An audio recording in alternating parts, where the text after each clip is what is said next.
တနေ့မင်းနိုးလာတဲ့အချိန်မှာမင်းဘယ်သူလဲဆိုတာတော့မမှတ်မိတော့ဘူးမင်းဘယ်နေရာရောက်နေလဲမသိဘူးပတ်ဝန်းကျင်တစ်ခုလုံးတိတ်ဆိတ်နေပြီမင်းတယောက်တည်းပဲအသက်ရှင်နေတယ်ဒါပေမဲ့အဆိုးဆုံးကကဘာကြီးပျက်စီးတော့မယ်ဆိုတာပါ Project Hail Mary ကတာမန်အာကာသစကားမဟုတ်ဘူးဒီကားမှာကြောက်စရာအဝင်းတွေထက်တယောက်တည်းကြံရချင်းဆိုတဲ့ feeling ကိုကိုခံစားရမယ်အဓိကဇက်ကောင်ဟာအာကာသထဲမှာတယောက်တည်းနိုးလာပြီးသူ့ mission ကိုတော့မမှတ်မိတော့ဘူးတဖြည်းဖြည်းနဲ့သူဘာကြောင့်ဒီနေရာရောက်လာလဲဘာကြောင့်လူသားအလုံးရဲ့မျှော်လင့်ချက်ဖြစ်နေလဲဆိုတာ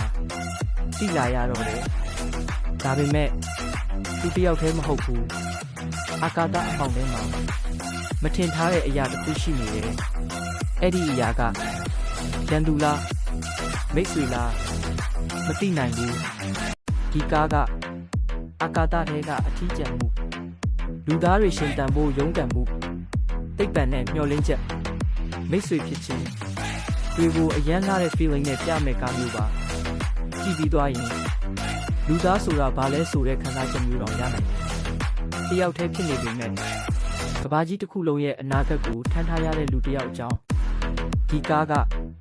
အာကာသစကားကြိုက်တဲ့သူတွေတင်မဟုတ်ပဲ emotion ကောင်းတဲ့ story ကြိုက်တဲ့သူတွေပါကြည့်တဲ့ကားပါ